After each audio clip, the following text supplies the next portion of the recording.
Hi guys what's up, कैसे आप सब लोग। मेरा नाम एल सिंह है और आप देख रहे हैं अपना यूट्यूब चैनल नेशन फर्स्ट। तो भाई लोगों, आज मैं आपके लिए जो वीडियो लेके आया हूँ वो मैं लेके आया हूँ सैयद मुजम्मिल ऑफिशियल से। तो मैंने इन पे वीडियो बनाता रहता हूँ क्योंकि मेरे को ये पसंद है जो पाकिस्तान के बारे में बात बताते हैं। कोई प्रोपोगंडा नहीं, कोई कुछ नहीं, बिल्कुल टू द पॉइंट और उसके साथ लॉजिक के साथ आपको समझ आएगी इनकी बातें।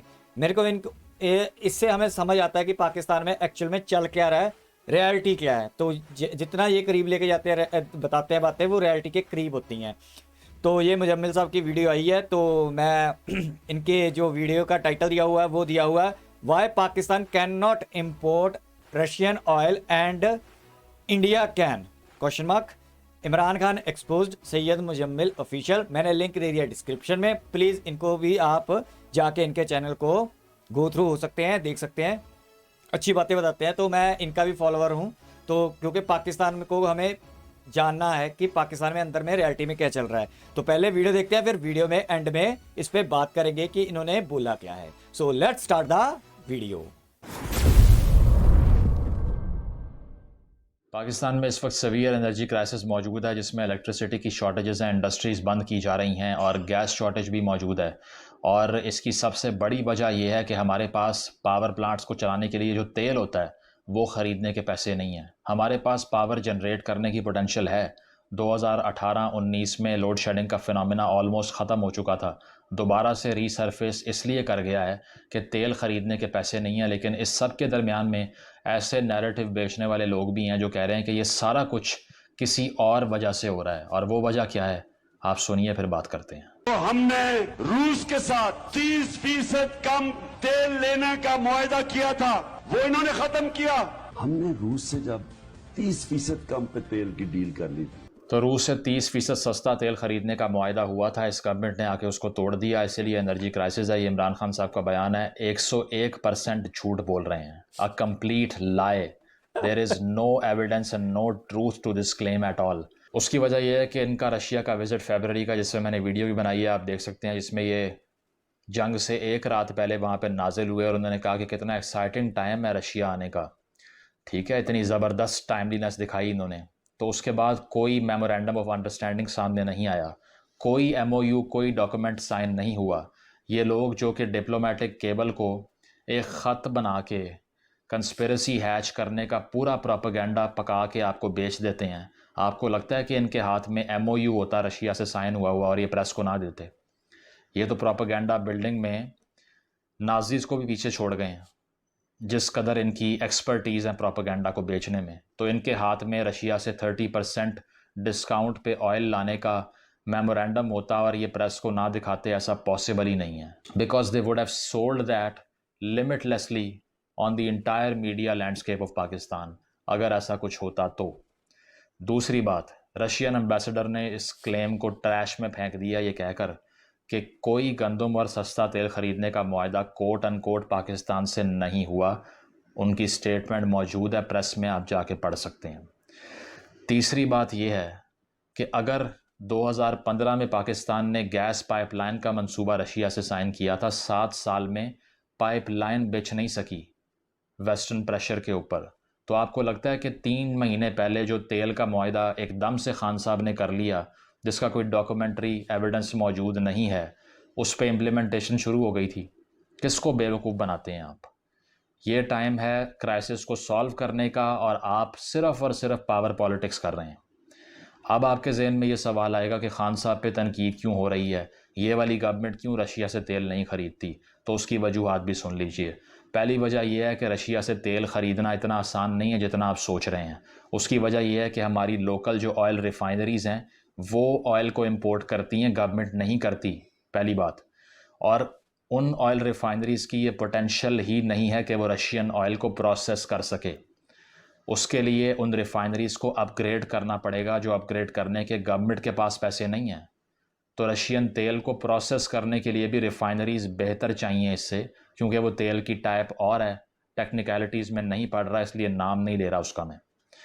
तो हमारी रिफाइनरीज़ में ये पोटेंशियल नहीं है कि रशियन तेल को उसी तरह से हम जो है वो प्रोसेस कर लें, वो जिस तरह वो मिडल ईस्ट के तेल को करती हैं। नंबर 2, उस तेल को ख़रीदने के पैसे हमारे बैंक्स के पास कहाँ से आएंगे किसी को मालूम नहीं है।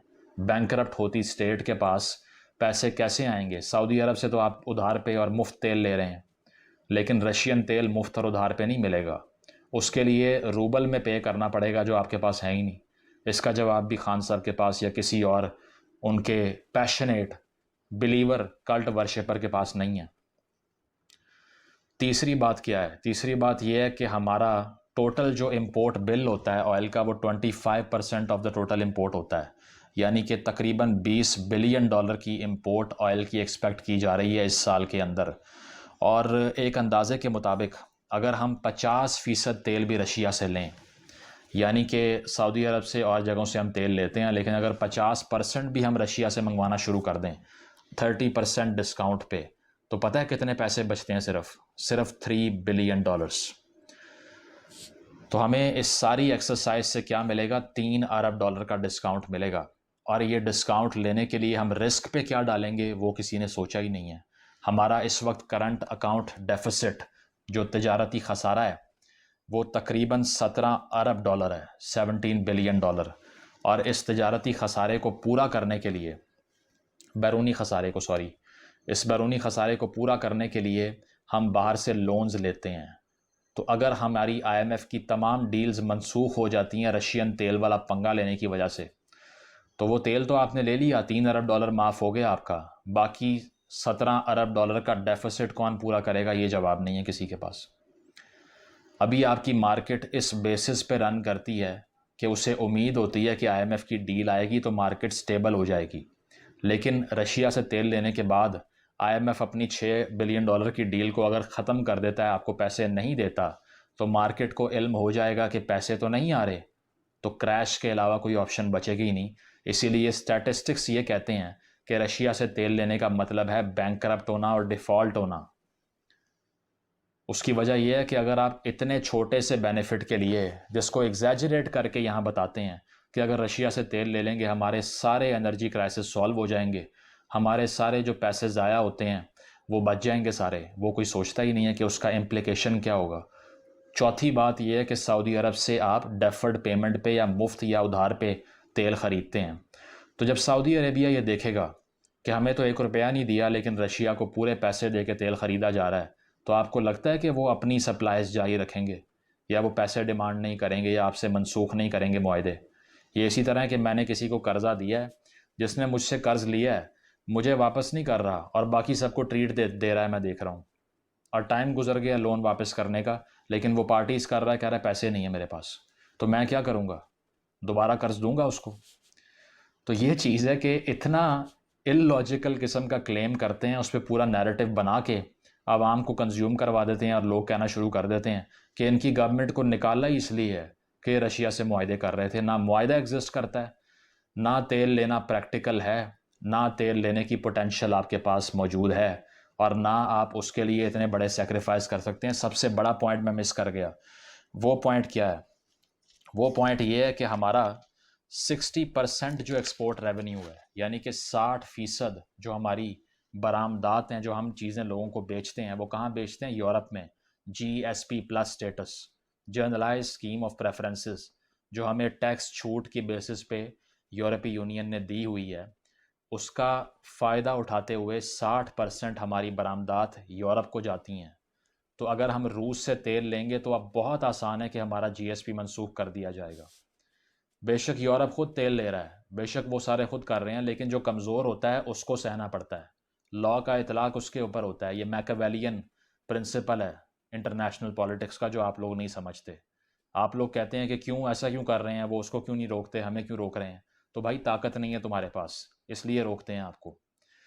तो अगर GSP कैंसिल हो तो आपका 60% एक्सपोर्ट ख़त्म हो जाएगा। तो रशिया के $3 बिलियन के तेल के लिए आप इतना कुछ रिस्क पर डालने की बात कर रहे हैं और लोग तालियां बजा रहे हैं। क्या बात है मेरे पाकिस्तानियों। इन्होंने किया ये कि अपनी हुकूमत के जाने के 3 दिन पहले रशिया को लेटर लिखा और बाद में हमाद अज़हर साहब ने वो लेटर दिखाया कि देखिए हमने तो रशिया को कहा था कि हमें तेल दे दें। तो उसका जवाब ये है कि उसका जवाब आया ही नहीं। रशिया ने उस लेटर का जवाब ही नहीं दिया। और बाद में नून लीग की हुकूमत जो अभी आई हुई है, इन्होंने पूछा कि इसका कोई रिस्पांस आपने दिया है, तो उन्होंने कहा पहले 2015 वाला गैस के मुआहदे पे बात कर लें, फिर ये तेल ख़रीदने की बातें करना हमसे। अब इस सारी बातों का जवाब ये है कि अगर हिंदुस्तान तेल ले सकता है तो आप तेल क्यों नहीं ख़रीदते? हमें क्या है फिर? खान साहब ने भी कोट अन कोट यही कहा है कि अगर इंडिया तेल ख़रीद रहा है तो हम क्यों नहीं ख़रीदते। तो भाई फॉरेन पॉलिसी की हिस्ट्री पढ़ लो थोड़ी सी, कोई किताब खोल के पढ़ लो। बात यह है कि हिंदुस्तान की और रशिया की एक तवील लॉन्ग स्टैंडिंग पार्टनरशिप है फॉरेन फ्रंट के ऊपर, जिसका आपने इतराक ही नहीं किया, और आप तो हमेशा से वेस्टर्न कैंप में रहे। 1948 में, एज अर्ली एज 1948, पहली वीट की जो शिपमेंट थी, गंदम, पूरे जहाज़ में भर के अमेरिका से कराची के साहिल पे आ चुकी थी। 1948 में आपने अमेरिका से एड लेना शुरू कर दी थी, और आप ये पूछते हैं कि अचानक हमें प्रो रशिया होने क्यों नहीं दिया गया। प्रो रशिया होते कैसे आप? प्रिटेक्स्ट क्या था आपके पास? आपने तो रशिया की सर्वेलेंस के लिए यहाँ से तैयारे उड़वाए थे कोल्ड वॉर के पीरियड के अंदर। अगर हम हिंदुस्तान की बात करें तो उनकी इतनी ज़्यादा इंगेजमेंट क्यों है रशिया के साथ? उसकी वजह यह है कि जब आपने सीटो सेंटो, जो कि सोवियत एंटी सोवियत अलाइंसेस थी, वो साइन किया, तो दोबारा कहूँगा कि इंडिया ने उस time non aligned movement NAM को साइन किया, और वो एक लिहाज से प्रो रशियन ब्लॉक में भी रहे, क्योंकि अमेरिका पाकिस्तान से कॉपरेट कर रहा था। 65 वॉर के अंदर भी अरेबियन सी के ऊपर अमेरिकन नेवी फ्लीट लगा दिया था पाकिस्तान के हक़ में अमेरिकन ने। वो और बात है कि जंग में कूदे नहीं थे, लेकिन सिंबॉलिक सपोर्ट शो कर दी थी, और उस टाइम के ऊपर रशिया से हिंदुस्तान हथियार ख़रीद रहा था। 60 से 70% जो इंडियन वेपन हार्डवेयर है, जो मिलिट्री हार्डवेयर है, वो रशियन है। MiG-21 से लेके और हेलीकॉप्टर तक, और जो इनका S-400 मिसाइल सिस्टम है सारा, वो भी सब का सब रशियन मेड है। तो इंडियन मिलिट्री का मेजॉरिटी इक्विपमेंट रशिया से आ चुका है। उसके अलावा इतने विजिट्स हैं रशियन प्रेसिडेंट्स के हमारे यहाँ पे, तो आज तक कोई रशियन हेड ऑफ स्टेट आया ही नहीं, क्योंकि हम 60s से अमेरिका की प्रॉक्सी बने हुए हैं और उनको इस बात का इल्म है। इसके बाद ये है कि India is the second largest market for Russian defence industry. अब भी दुनिया में नंबर 2 सबसे बड़ी मार्केट है हिंदुस्तान रशियन मिलिट्री एक्सपोर्ट्स के लिए। सबसे बड़ी बात यह है कि UN का जो रशिया का वीटो है, इंडिया उसको अपने वीटो की तरह इस्तेमाल करता है।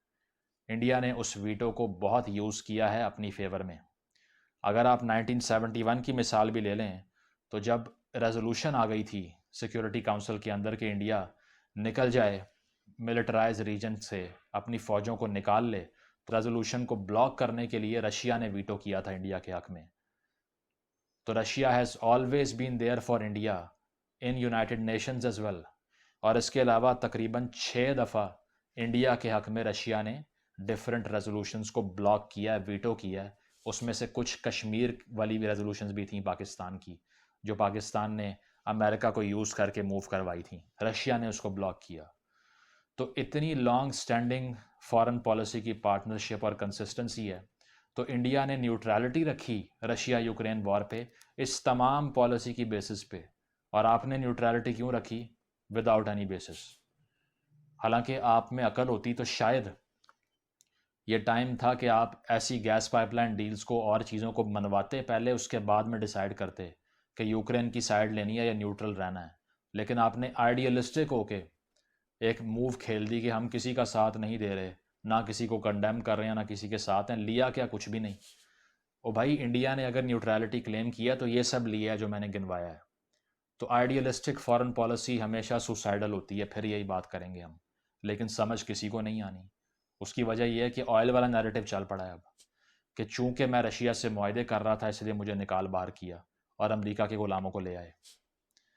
तो बात यह है कि ये टाइम क्राइसिस के सॉल्व करने का है, जब हमें इस तरह की पावर पॉलिटिक्स की डिलूजन में डाल के मज़ीद बेवकूफ़ बनाया जा रहा है। तो आखिर में यही कि इमरान खान साहब आजकल जो सारी तनकीद कर रहे हैं महंगाई के ऊपर, और शहबाज शरीफ साहब जो सारा काम कर रहे हैं IMF की डील को सिक्योर करने का, ये इतना लॉफेबल है कि खान साहब अपनी ही 2019 में IMF से की गई डील के जो इम्प्लिकेशंस हैं ना, जो असरात हैं, क्योंकि महंगाई उसके अंदर आपने लिख के दी थी IMF को कि पेट्रोलियम सब्सिडी को रिवोक करेंगे और टैक्सेस लगाएंगे और सैलरी क्लास को टैक्स करेंगे।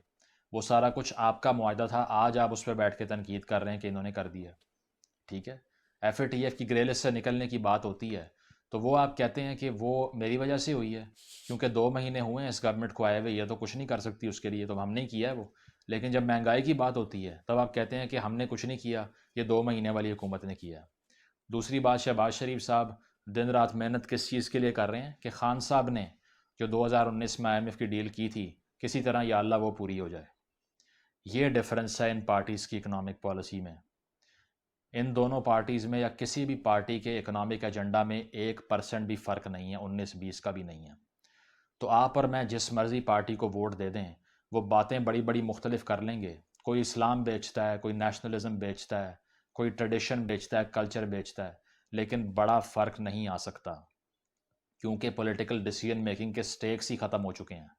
आप और मैं जिसको मर्ज़ी वोट दें, बड़े फ़ैसले करने वाले सियासतदान अब आ ही नहीं सकते। उसकी वजह के बड़े फ़ैसले उनके हाथों से निकल के IMF के पास चले गए हैं, FATF के पास चले गए हैं और इंटरनेशनल ऑर्गेनाइजेशंस के हाथों में चले गए हैं, क्योंकि आपने हमेशा से यही पावर पॉलिटिक्स की और होश नहीं रही आपको कि हो क्या रहा है। तो इसका हल एंड पे ये है कि ये इस्टेब्लिशमेंट की मनूवरिंग, इस्टेब्लिशमेंट की पसंद और नापसंद की बेसिस पे हुकूमतों का आना जाना, इसने मुल्क को बर्बाद कर दिया। इसने नहीं देखा कि इसके इम्प्लिकेशंस क्या होंगे जब एक हुकूमत जाती है, किस कदर मार्केट्स क्रैश करती हैं। खान साहब से जितना मर्ज़ी इख्तलाफ, लेकिन उनकी हुकूमत जाने के इस तरह से हम हक में नहीं थे। अगर रेजोल्यूशन आ गई है पार्लियामेंट में, ठीक है, होनी चाहिए, क्योंकि वो कॉन्स्टिट्यूशनल वे है, लेकिन वोट ऑफ नो कॉन्फिडेंस से कोई फ़र्क नहीं पड़ा। डिस्ट्रक्शन वहाँ की वहाँ ही है, बेशक उससे बढ़ गई है शायद, और उनको भी एक फेस सेविंग मिल गई है कि हमने जो किया था वो इतना बुरा नहीं था जितना अब हो रहा है। तो करना ये पड़ेगा कि इस्टेब्लिशमेंट को सोचना पड़ेगा कि आप जिस मुल्क से खेल रहे हैं, अगर वो मुल्क ही ना रहा तो फिर क्या करेंगे आप? फिर किससे खेलेंगे? फिर किस वज़ीर आज़म को बदलेंगे? और दूसरा ये कि जो नॉन कॉम्बैट डिफेंस बजट है, ये टाइम है कि उसको कट करने की बात की जाए, क्योंकि बैंकरप्ट कौमें जिनके पास खाने को रोटी नहीं है, वो नॉन कॉम्बैट हथियार ख़रीदने की जो मूवमेंट्स होती हैं और चीज़ें होती हैं, उस पर मज़ीद स्पेंड नहीं कर सकती। और सबसे बड़ी बात यह है कि हमें कंटिन्यूटी चाहिए, दोबारा से कहूँगा, इकनॉमिक पॉलिसीज़ की, और इस तरह की गिमिकरी कि रशियन ऑयल से हमने बच जाना था, इस पे गिवन मत कीजिए, प्रैक्टिकल होकर सोचिए और आइडियलिस्टिक फॉरेन पॉलिसी को बाहर निकालिए, रियलिस्टिक अप्रोच लीजिए, फिर शायद कोई चेंज आ जाए। Otherwise we are running very fast towards a complete default in a way that Sri Lanka endured few months ago. Thank you. तो भाई लोगों, यहाँ तक थी वीडियो, आपने वीडियो देखी, ये है रियलिटी। एक्चुअली पाकिस्तान ना क्या है कि मैं कैसे बोलता हूँ, नंबर 1 रैंक में झूठ बोलने में कौन सा देश है?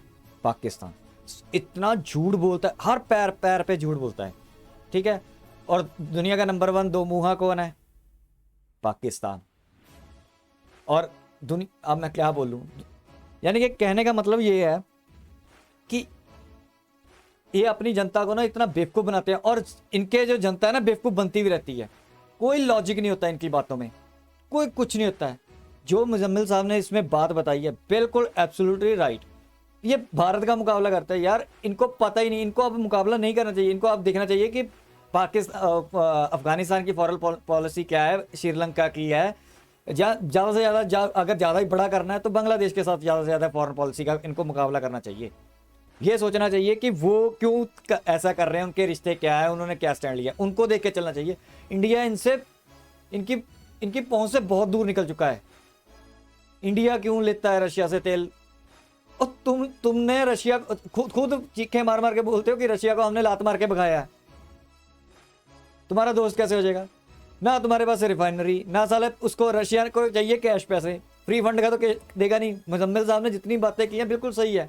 सऊदी अरब कहेगा कि अच्छा तुमसे तेल ले रहे हो, वो भी पैसे लेके, हमारे पैसे भी वापस करो और तेल भी बंद हाथ से ले लो जाके तेल, ठीक है। तो ये इतना झूठ बोलते हैं ना इमरान खान, वो चिट्ठी दिखा के इतना झूठ बोला उसने। और ये इनकी जनता पढ़ी लिखी नहीं है, मदरसा छाप है, बस पीछे भीड़ चाल लग जाती है। इनको भी, मुजम्मिल साहब को भी पाकिस्तान में कई लोग क्या मोस्टली पसंद ही नहीं करते, क्योंकि ये सच बोल देते हैं। उनको लगता है कि नहीं ये झूठ बोलता है। अगर ये उसके पीटीआई के हक के, इमरान खान के हक की बात कर देंगे तो को बोलेंगे कि ये दूसरे बंदे उल्टा बोलना शुरू कर देंगे इसको। अगर इन्होंने पीटीआई की बात की, ठीक है भाई ये ख़राब है, तो इनको बोलेंगे ये नॉन लीग के नवाज शरीफ के। बस वो उसमें यही चलता रहता है, उनमें ये नहीं देखते कि तुम्हारा असली जो मुद्दा है ये है। तो भाई लोग हमें तो अच्छा लगता है, ठीक है, बर्बाद हो जाए, जितनी जल्दी बर्बाद होगा उतनी जल्दी हमारे लिए अच्छा होगा, जितनी जल्दी इसके टुकड़े होंगे। हमें लेना भी है 2030 तक का, हमें पीओ के वापस लेना है। तो आई होप कि हमें इन बातों का भी पाकिस्तान के अंदर ध्यान रखना होगा कि सच में क्या चल रहा है, क्योंकि हमें जो यूट्यूबर है ना पोर की बैठे हुए हैं, वो सब झूठ वगैरह बताते रहते हैं, अपनी जान के प्रोपेगेंडा चला, उसका बेस नहीं। आप जाके कमेंट में करते हो ना, तो ऐसे लोग आपके ही कमेंटों का ये जवाब है उनमें जब जाते हो कि तुम्हारे पास रिफाइनरी है। वो उनको ये नहीं पता रिफाइनरी होते क्या है, उनको तो इवन के रिफाइनरी के स्पेलिंग भी नहीं आते होंगे। जो यूट्यूब पर बैठ के यूट्यूबर है ना पोर की भोंकते रहते हैं, किसी को कुछ नहीं है, सब झूठ तूफान है। पाकिस्तान एक झूठ पे बना था, और उस झूठ पे जो बना था वो आज भी इनके रगों में, इनकी बोन मैरों में जा चुका है। झूठ, गद्दारी करना, जिस थाली में खाना उसी में छेद करना, ये इनकी आदत है। ये इंडिया को कुछ नहीं है समझ, इंडिया को भी ये कुछ नहीं समझते।